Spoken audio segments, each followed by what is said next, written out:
Olá, pessoal, tudo bem? Sejam muito bem-vindos. Hoje a gente vai mergulhar fundo num tema que, olha, cedo ou tarde bate na porta de todo mundo. A vontade de mudar, de se reinventar. A nossa fonte de hoje é um texto bem curto que recebemos, mas que é, assim, um verdadeiro soco no estômago, no bom sentido, claro. Ele propõe um caminho que parece simples para a autorreforma, mas a grande questão que a gente vai investigar aqui é: por que, se é tão simples, é tão incrivelmente difícil de colocar em prática? Onde é que a gente tropeça? Essa é a pergunta de 1 milhão, não é? E eu acho que a beleza desse material está justamente aí. Ele não ignora essa dificuldade. Pelo contrário, parece que ele foi escrito, sabe, com a consciência de todos os nossos mecanismos de autossabotagem. A nossa missão hoje é usar esse texto como um mapa, para identificar esses pontos de tropeço e, quem sabe, encontrar as ferramentas que ele mesmo sugere para a gente superar isso. É uma análise sobre a ação, mas é também sobre as barreiras que impedem a gente de agir. Perfeito.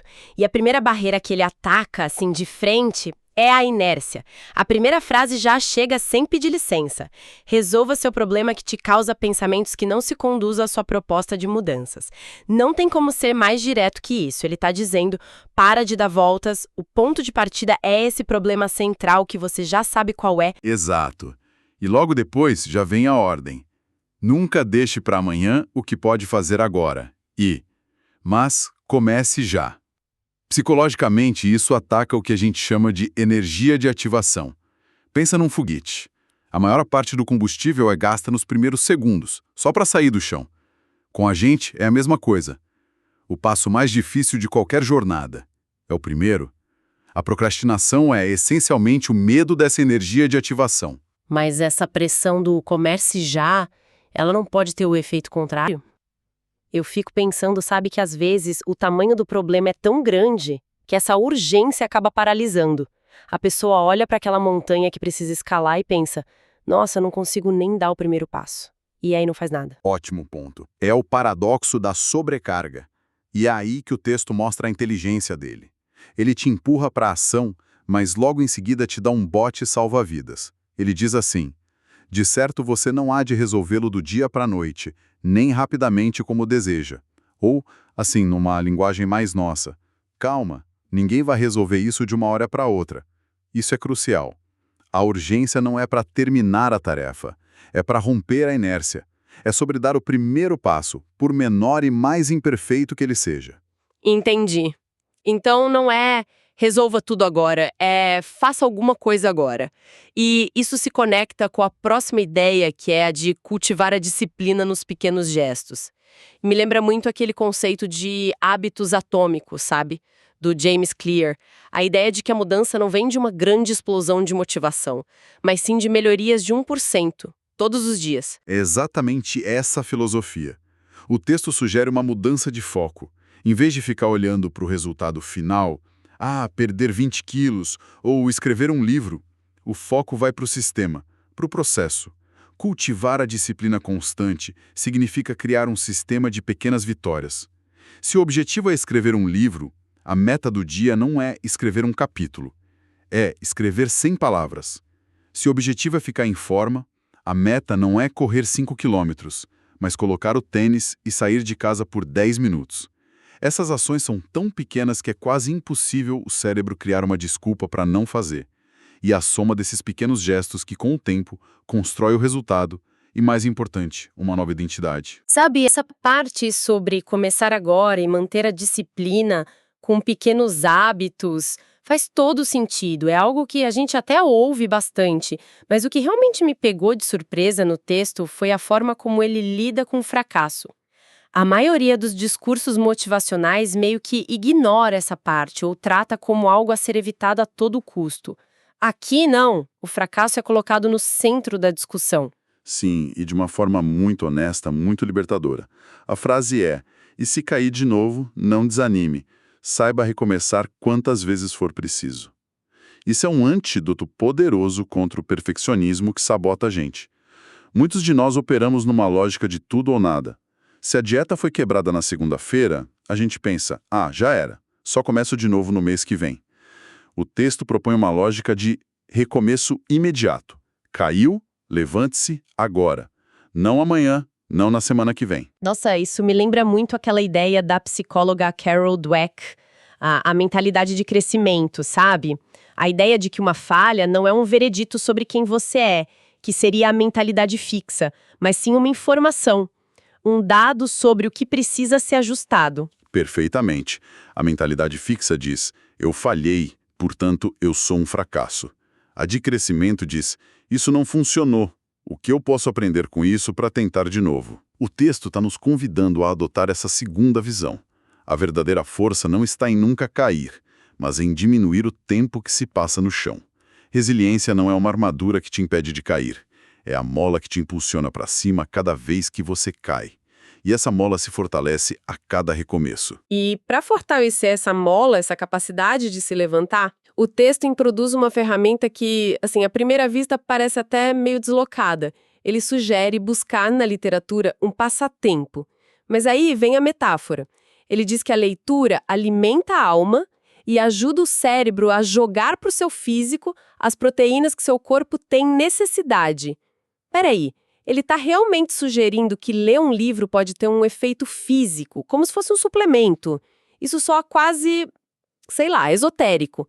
O que pode estar por trás dessa ideia? É uma metáfora poderosa. E eu acho que a gente pode desmistificar, não é mágica. É basicamente neurociência e psicologia. Quando o texto fala de proteínas, ele está usando uma analogia para recursos mentais e emocionais. Pensa no seguinte, quando você está preso num ciclo de pensamentos negativos, sua perspectiva se afunila, você só vê o problema. A leitura, especialmente a literatura, te força a sair da sua própria cabeça e entrar em outro universo.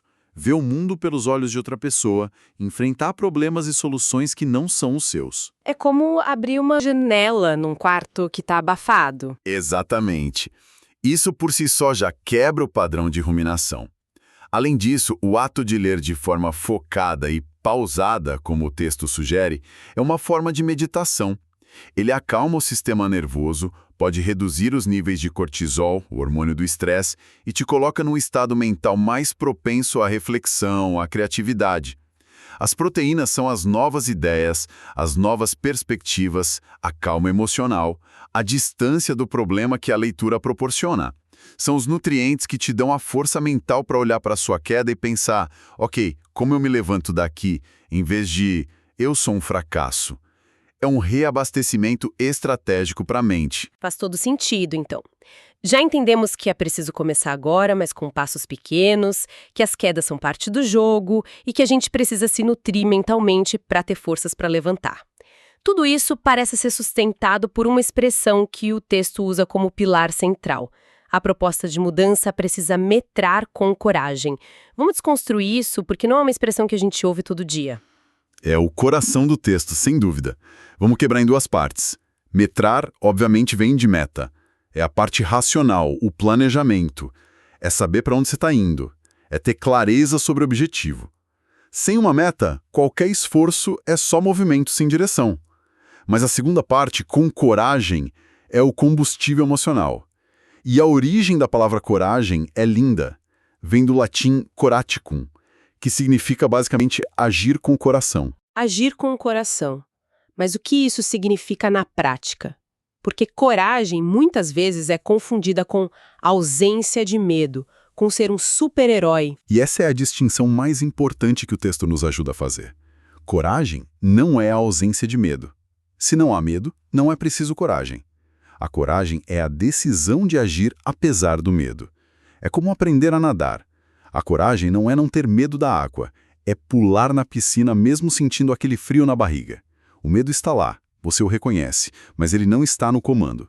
Quem está no comando é o seu coração, o seu propósito. Ok, então metrar com coragem é ter um plano e a força emocional para executá-lo mesmo com o medo.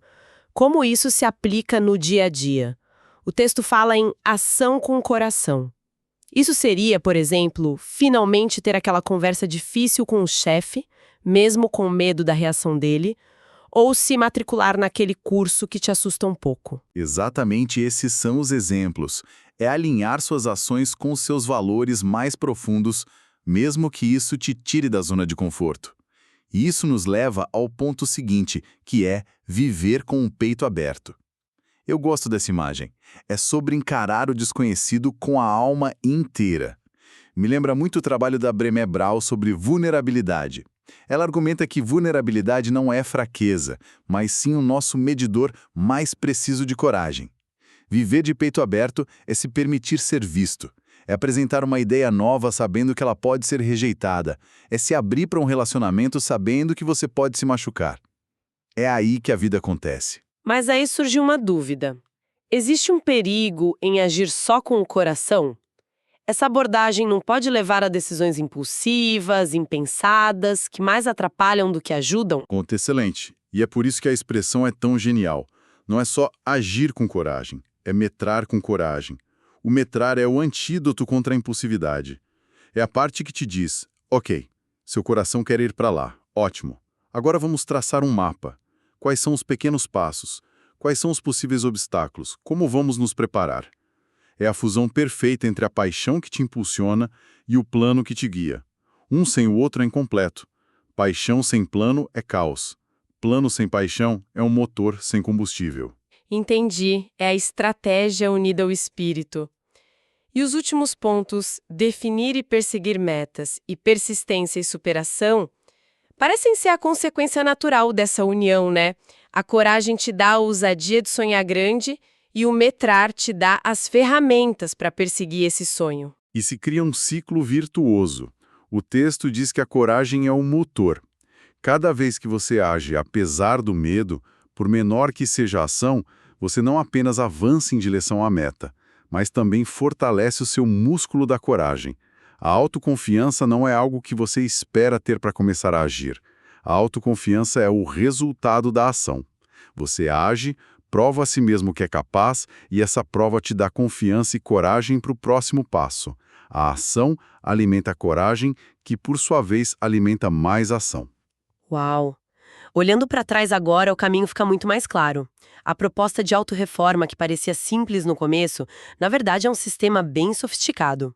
Começa com a decisão radical de romper a inércia agora, com um gesto mínimo, se sustenta com a disciplina de um sistema de pequenos hábitos diários e à prova de falhas porque encara os tropeços não como fim, mas como parte do processo de aprendizado, nos nutrindo com conhecimento e novas perspectivas para a gente se reerguer. E tudo isso é amarrado por essa ideia central de metrar com coragem, de unir o planejamento cuidadoso com a força que vem do coração para agir mesmo quando o medo aparece.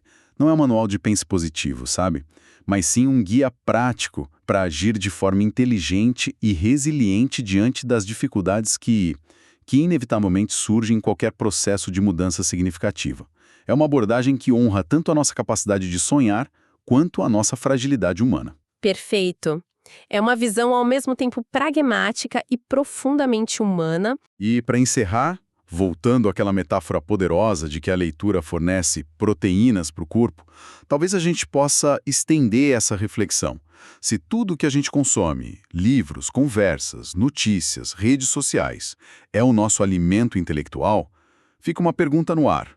Qual é a dieta informacional que a gente está seguindo no nosso dia a dia? Que tipo de ideias, histórias e perspectivas estamos digerindo? E, o mais importante, de que forma essa dieta está fortalecendo ou, quem sabe, enfraquecendo a nossa coragem para perseguir as metas que realmente importam para nós?